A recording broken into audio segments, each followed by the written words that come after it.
میں تجھے کھو کے بھی زندہ ہوں، یہ دیکھا تو نے کس قدر حوصلہ ہارے ہوئے انسان میں۔ ریڈیو پاکستان نے شہر پشاور کی معروف ادب دوست شخصیت اور سالہ سال ریڈیو پاکستان میں خدمات انجام دینے والے صوفی بشیر احمد مرحوم کی یاد میں تعزیتی ریفرنس کا انعقاد کیا۔ تقریب میں شہر کی ادبی اور ثقافتی شخصیات کے علاوہ وزیر اعلیٰ خیبر پختونخوا کے معاون خصوصی برائے اطلاعات اور تعلقات عامہ بیرسٹر محمد علی سیف نے بھی شرکت کی۔ ماسٹر بشیر صاحب بھی شاید ان شخصیات میں سے ہیں جنہیں چونکہ وہ آپ کے دل میں زندہ ہیں، آپ کی یادوں میں زندہ ہیں، تو اس کا مطلب ہے کہ انہوں نے یقیناً خیر بانٹا ہے۔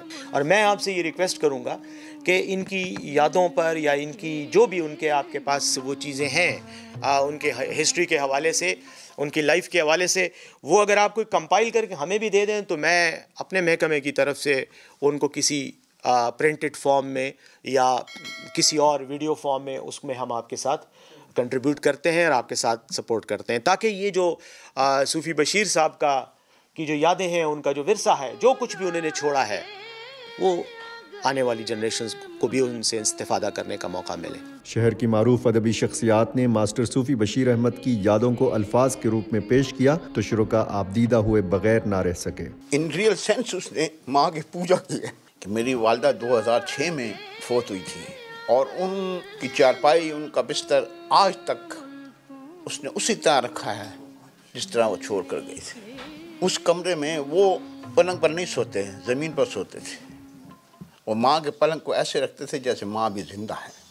دا هغه نیکان خلک چې د دوی هغه مرګ شي هغه د خلکو دپاره عبرت دی چې ګورئ الله تعالی کوم خپل نیکان خلک کي د هغه مخ په خپله باندې قبلې ته کېږي او یقینا چې هغه دې کې هېڅ شک نشته که فرق موږ د جنت کم کسب دی او د هغې دپاره کم دغه دي لوازمات دي نو په هغې ټولو باندې ماسٹر سے پوره دی۔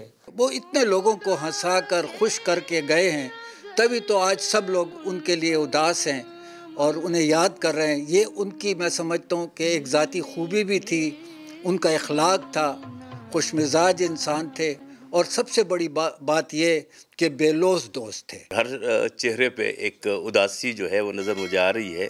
استاد بشیر ایک عجیب و غریب قسم کی شخصیت تھے، اور میں سمجھتا ہوں کہ پشاور کی جو تہذیب ہے اور جو وفاداری یہاں کے لوگوں میں رہی ہے، ایسا لگتا ہے، میرا احساس ہے کہ شاید وہ اس کے آخری نمائندہ تھے۔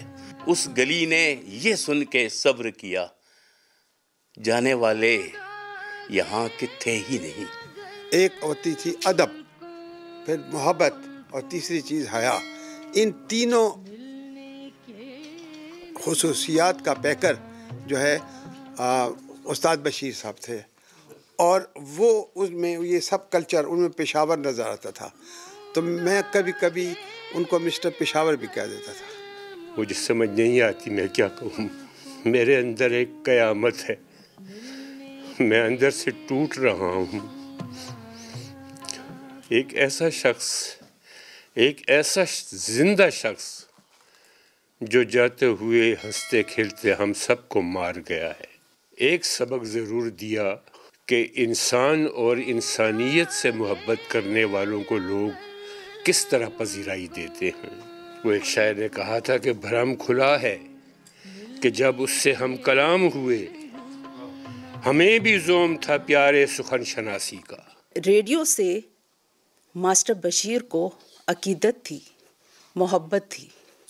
وہ کام نہیں کرتے تھے، وہ ریڈیو سے محبت کرتے تھے، اور اس کا ایک نمونہ یہ ہے کہ انہوں نے ریڈیو پاکستان کی ہر چیز کو سنبھال کے رکھا ہوا تھا، یہاں تک کہ ہمارے ریڈیو پاکستان کے آہنگ رسالہ ہوتا ہے، وہ 1948 میں پہلا ایک رسالہ جو شائع ہوا تھا، وہ اس ڈیٹ سے لے کے آج تک جتنے رسالے ہیں وہ ان کے پاس محفوظ ہیں۔ شاید وہ تمام چیزیں ہمارے پاس ہماری لائبریری میں نہیں ہوں گی، مگر ماسٹر صاحب کے پاس تھی۔ میں یہ اعلان کر رہی ہوں کہ ان کی یاد میں ان کی چیزوں کو محفوظ رکھنے کے لیے ماسٹر بشیر لائبریری کا انشاءاللہ بہت جلد افتتاح ہوگا۔